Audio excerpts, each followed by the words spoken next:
যারা শাক শুটকি খেতে ভালোবাসেন আজকের এই ভিডিওটা তাদের জন্য। কলমি শাক দিয়ে চ্যাপা শুটকির এই রান্নাটা আপনারা খেয়েছেন কখনো? যদি না খেয়ে থাকেন আমার এই রেসিপিটা দেখে অবশ্যই বানিয়ে নিতে পারেন। আসসালামু আলাইকুম, সবাইকে স্বাগতম উম্মে সালমাস কিচেনে। আজ আমি আপনাদের তৈরি করে দেখাবো ভীষণ মজাদার একটি খাবার, কলমি শাক দিয়ে চ্যাপা শুটকি। একবার এইভাবে রান্না করলে শাক খেতেও ভালো লাগবে আর ভাতের সাথে তো একদম জমে যাবে। আমি আজ তৈরি করে দেখাচ্ছি গ্রামের সহজ ঘরোয়া স্টাইলে কলমি শাক দিয়ে চ্যাপা শুটকি।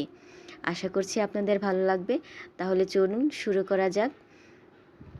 দেখতে পাচ্ছেন আমি এখানে কলমি শাকগুলো খুব সুন্দর করে বেছে নিয়েছি, একদম কচি কচি কলমি শাকগুলো। শাকগুলো বাছা হয়ে এলে খুব ভালো করে বেশি পানি দিয়ে ধুয়ে নিতে হবে। শাক ধোয়ার সময় অবশ্যই একটি বড় পাত্র ব্যবহার করবেন এবং ভালো করে বেশি পানি দিয়ে ধোবেন, তাহলে শাকের ময়লাগুলো খুব ভালো করে পরিষ্কার হয়ে যায়। আমার শাক ধোয়া শেষ, আমি পানি ঝরিয়ে নিয়েছি। এখন শাকগুলো একটু বড় বড় সাইজের করে কেটে নেব। যেহেতু আমি শাকগুলোকে শুটকি দিয়ে রান্না করব, খুব মিহি করার দরকার নেই, একটু বড় বড় টুকরো করে নিলেই হবে। কেউ যদি কলমি শাক এভাবে নর্মাল ভাজি খেতে ভালো না লাগে, আমি যেভাবে দেখাচ্ছি এভাবে শুটকি দিয়ে রান্না করে দেখবেন, খেতে গরম ভাতের সাথে খুবই দারুণ লাগে। আমার শাকগুলো কাটা হয়ে গেছে, দেখতে পাচ্ছেন আমি এরকম বড় বড় টুকরো করেই কেটে নিয়েছি। কলমি শাকগুলো খুবই কচি ছিল, এজন্য একটু বড় করে টুকরো করে কেটে নিয়েছি। এখানে আমি দুটো বড় সাইজের চ্যাপা শুটকি আর একটি বড় সাইজের আলু কুচি করে নিয়েছি। চ্যাপা শুটকির সাইজটা দেখতে পাচ্ছেন 2-3 ইঞ্চির মতো হবে, বেশ বড় সাইজের দুটি চ্যাপা শুটকি আর একটি বড় আলু কুচি করে নিয়েছি। এখানে আমি একটি কড়াইয়ে তেল গরম করে এতে দিয়ে দিচ্ছি কিছু পেঁয়াজ কুচি আর রসুন কুচি। পেঁয়াজ রসুন কুচিগুলো কিছুক্ষণ ভেজে নেব, তারপর একটি কাঁচামরিচ ফালি করে দিয়ে দেব। চ্যাপা শুটকিগুলো গরম পানি দিয়ে আমি খুব ভালো করে ধুয়ে পরিষ্কার করে নিয়েছি অফ ক্যামেরায়। এখন আমি চ্যাপা শুটকিগুলো দিয়ে দেব, পেঁয়াজের সাথে কিছুক্ষণ ভাজা হয়ে যাবে। পেঁয়াজের সাথে কিছুক্ষণ ভেজে নিলে চ্যাপা শুটকিগুলো খুব দ্রুত গলে যায়। এই পর্যায়ে আমি স্বাদমতো লবণ দিয়ে দেব, হাফ চামচের মতো হলুদের গুঁড়ো আর হাফ চামচের মতো মরিচের গুঁড়ো দিয়ে দিব।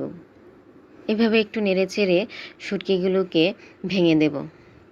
তারপর অল্প একটু পানি দিয়ে মশলাগুলোকে কষিয়ে নেব। কষানো হয়ে এলে কুচি করে রাখা আলু দিয়ে দেব, দিয়ে কিছুক্ষণ কষিয়ে নেব আলুগুলো। আলু কষানো হয়ে এলে কেটে রাখা কলমি শাকগুলো দিয়ে দেব। আলু কষানোর সময় অনেকটা সেদ্ধ হয়ে গেছে। এখন কলমি শাক থেকে যে পানিটুকু বের হবে সেই পানির মাধ্যমে আলুগুলো বাকি সিদ্ধ হয়ে যাবে। কলমি শাক খুবই নরম শাক, দ্রুত সেদ্ধ হয়ে যায়। আমি 1 মিনিটের জন্য কলমি শাকগুলোকে ঢেকে রান্না করে নেব। খুব সহজ একটি রেসিপি, কিন্তু ভাতের সাথে খেতে দারুণ লাগে। যখন মাছ মাংস খেতে ভালো লাগে না, এভাবে শাক দিয়ে শুটকি রান্না করে দেখবেন, খুবই ভালো লাগছে। মিনিট পরে ঢাকনা খুলে দেখি অনেকটুকু পানি বের হয়েছে।